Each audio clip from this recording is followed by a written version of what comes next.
নমস্কাৰ এনে studies pay চেনেলটোলৈ স্বাগতম জনাইছোঁ। যিহেতু তোমালোকৰ ফাৰ্ষ্ট ইউনিট টেষ্ট এক্সাম শেষ হ'ল, এতিয়া 2 মাহৰ ভিতৰত তোমালোকৰ হাফ ইয়াৰলি এক্সাম হ'ব।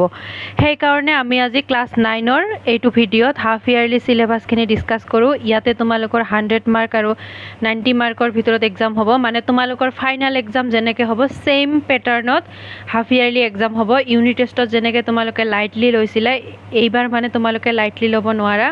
ভালকৈ পঢ়িব লাগিব, চিৰিয়াছলি পঢ়িব লাগিব, গৰমৰ বন্ধতো পঢ়িব লাগিব। এতিয়া তোমালোকে সৰু হৈ থকা নাই যে গৰমৰ বন্ধত ৰেষ্ট কৰিবা, গৰমৰ বন্ধতো তোমালোকে পঢ়িব লাগিব। তোমালোকে কিতাপ লৈ লোৱা আৰু এখন বহি লৈ লোৱা।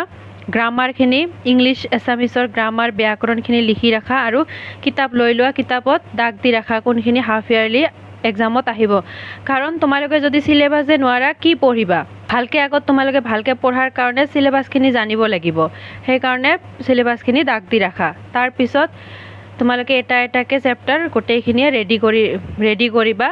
এতিয়া তোমালোকে ইমান বেছি পঢ়িব নালাগে, যিহেতু স্কুল নাই, ভালেখিনি সময় পাবা। এটা চেপ্টাৰ পঢ়িলেও হৈ যাব। কিন্তু মনোযোগ দি পঢ়া, কাৰণ ভালেখিনি গ্ৰামাৰ পঢ়িব লাগিব তোমালোকক। এইটো ভিডিঅ'ত মই তোমালোকৰ সকলোবিলাক ছাবজেক্টৰে আলোচনা কৰিম। আৰু তোমালোকে কোনটো ডিষ্ট্ৰিক্টৰ পৰা চাই আছা এটা কমেণ্ট কৰি জনাই দিবা, কাৰণ half yearly exam district wise হ'ব। সেই হিচাপত মই তোমালোকৰ কাৰণে ইম্পৰ্টেণ্ট কুৱেশ্যন লৈ আহিম।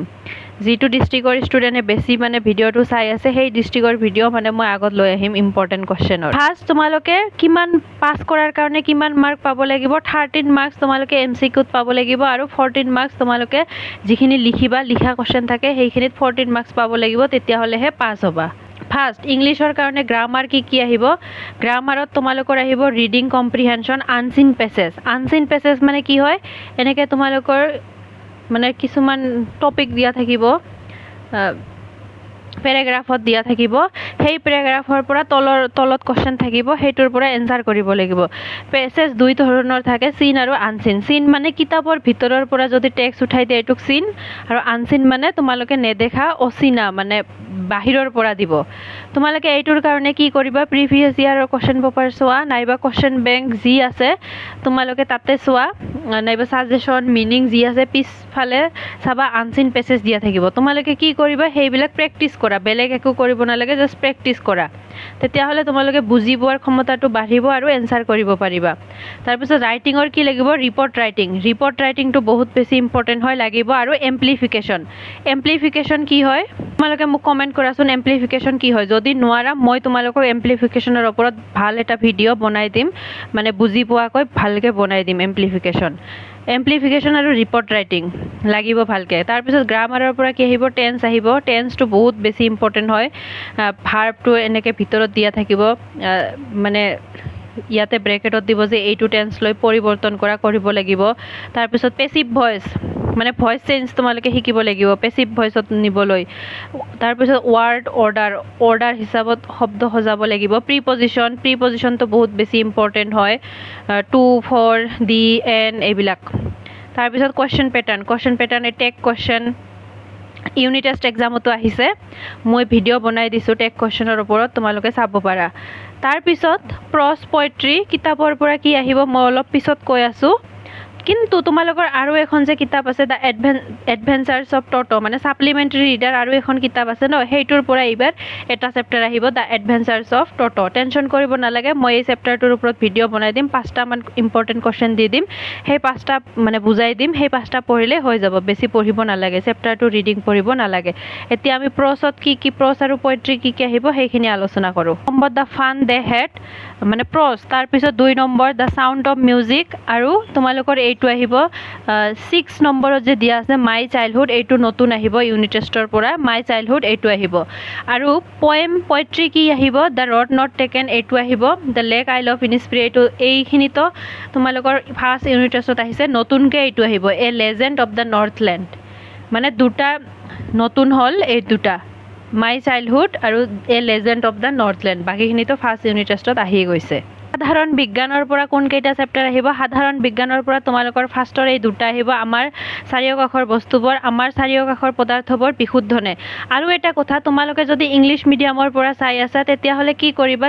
জাষ্ট চেপ্টাৰ নাম্বাৰবিলাক চাই লোৱা, ছেইম একে হয় তোমালোকৰ, মানে চেপ্টাৰ নাম্বাৰ চববিলাকতো একে হয়, জাষ্ট বুজি যদি নোপোৱা অসমীয়াত কোৱাখিনি তোমালোকে চেপ্টাৰ নাম্বাৰখিনি চাই ৰাখা কাৰণ ছেইম হয় চেপ্টাৰ 1 চেপ্টাৰ 2 আহিব তাৰপিছত ডাইৰেক্ট এই দুটা নাহে ডাইৰেক্ট তোমালোকৰ চেপ্টাৰ 5 আহিব জীৱৰ মৌলিক একক চেপ্টাৰ 6 আহিব কলা তাৰপিছত চেপ্টাৰ 7 টো নাহে এইটো তোমালোকৰ নাহে জীৱৰ বিচিত্ৰতা এইটো নাহে ডাইৰেক্ট কি আহিব চেপ্টাৰ 8 গতি চেপ্টাৰ 9 বল আৰু গতি বিষয়ক সূত্ৰসমূহ এইটো আহিব তাৰপিছত কি আহিব অধ্যায় 10 চেপ্টাৰ 10 মহাকৰ্ষণ তাৰপিছত দুটা নাহে ডাইৰেক্ট কি আহিব চেপ্টাৰ 13 এণ্ড চেপ্টাৰ 14 এই দুটাটো একেবাৰে ইজি হয় কিন্তু এইখিনি অলপ টান হয় কি আহিব 1 2 5 6 8 9 10 13 14 এইখিনি আহিব তোমালোকৰ সাধাৰণ বিজ্ঞানৰ পৰা এতিয়া আমি তোমালোকৰ অসমীয়া এমআইএলৰ পৰা আলোচনা কৰোঁ ইয়াৰ পৰা কি আহিব এই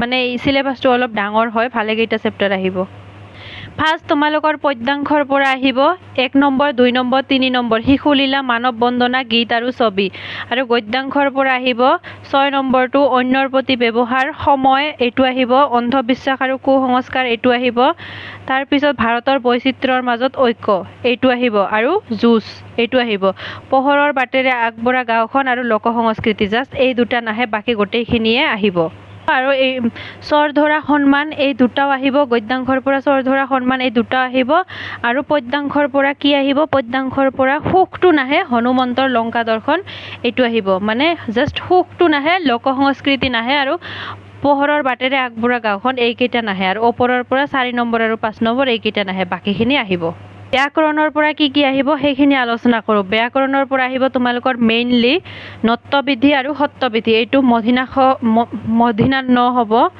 কাৰণ এইটো টাইপিঙৰ কাৰণে হৈছে নত্যবিধি সত্যবিধিটো বহুত বেছি ইম্পৰ্টেণ্ট বেলেগ পঢ়িব নালাগে তোমালোকৰ চেপ্টাৰবিলাক যে আছে কিতাপৰ পিছফালে যিবিলাক নত্যবিধি সত্যবিধি দিয়া আছে সেইখিনিয়ে পঢ়িবা সমাৰ্থক শব্দ কিতাপৰ পিছফালে দিয়াখিনি পঢ়িবা বিপৰীতাৰ্থক কিতাপৰ পিছফালে দিয়াখিনিয়ে পঢ়িবা সন্ধি পঢ়িব লাগিব ভালকৈ জুৰীয়া শব্দ কিতাপত দিয়াখিনিয়ে পঢ়িবা দণ্ড সমাস এইটো বহুত বেছি ভালকৈ পঢ়িব লাগিব দণ্ড সমাস সন্ধি আৰু অনুৰূপ শব্দ এইকেইটা ভালকৈ পঢ়িব লাগিব তাৰপিছত এইকেইটাৰ ভিতৰত এই তিনিটাৰ ভিতৰত যিকোনো এটা ভালকৈ লিখিব লাগিব হয়তো বাক্য ৰচনা নহয়তো আবেদন লিখন নহয় ভাৱ সম্প্ৰসাৰণ যিকোনো এটা ভালকৈ লিখিব লাগিব পৰীক্ষাত তাৰপিছত ৰচনা আহিব ৰচনা মুখস্থ কৰিবা মই ইম্পৰ্টেণ্ট ৰচনা মোৰ চেনেলত দিয়া আছে দ্ৰুত পাঠৰ পৰা বেছি পঢ়িব নালাগে দুটা জনগোষ্ঠী পঢ়িবা তাৰপিছত অপঠিত গদ্যাংশ ইংলিছত যেনেকৈ আনচিন পেছেজ ঠিক তেনেকৈ মানে পাঠ দিয়া থাকিব এই পাঠৰ তলত কোৱেশ্চন দিয়া থাকিব তাৰ পৰা এনসাৰ কৰিব লাগিব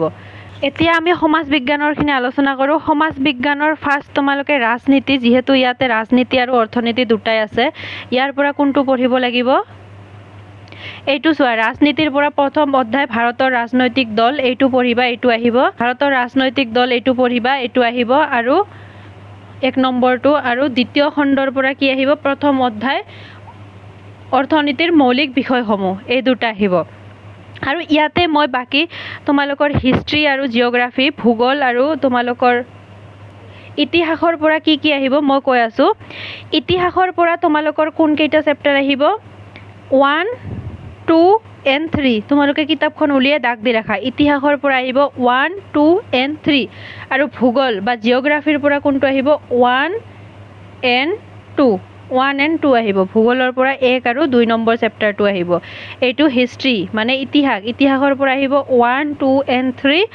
আৰু জিঅ'গ্ৰাফি বা ভূগোলৰ পৰা আহিব 1 and 2 1 আৰু 2 এইখিনি আহিব ইংলিছ মিডিয়ামৰ কাৰণেও সেম চেপ্টাৰ নাম্বাৰটো চাই তোমালোকে মিলাই ল'বা গণিত তোমালোকে কিতাপখন উলিয়াই লোৱা ফাৰ্ষ্ট তোমালোকৰ ৰিভিজন পাৰ্ট 2 ৰিভিজনৰ পৰা প্ৰথম পাৰ্টখিনি আহিব দুটা পাৰ্ট আছে চাবা তাত পাৰ্ট 1 যিখিনি আছে সেইখিনি আহিব ৰিভিজনৰ পৰা তাৰ পিছত কোন কেইটা আহিব চেপ্টাৰ 1 2 3 4 5 6 1 2 3 4 5 6 আৰু 7 ত্ৰিভুজ এই কেইটা একে লেঠাৰিয়ে মানে 1 পৰা 7 নম্বৰ চেপ্টাৰলৈকে তোমালোকৰ আহিব বেছি টেনচন কৰিব নালাগে মানে 1 পৰা 7 নম্বৰলৈকে চেপ্টাৰ আহিব 7টা চেপ্টাৰ আহিব মানে টোটাল আৰু ৰিভিজনৰ পৰা তোমালোকে R1 R2 এনেকৈ পাৰ্ট 1ত যিখিনি আছে সেইখিনি চাব লাগিব যদি তোমালোকে প্ৰথমবাৰৰ কাৰণে মোৰ চেনেলটো চাই আছা তোমালোকে ছাবস্ক্ৰাইব কৰি ৰাখিবা মই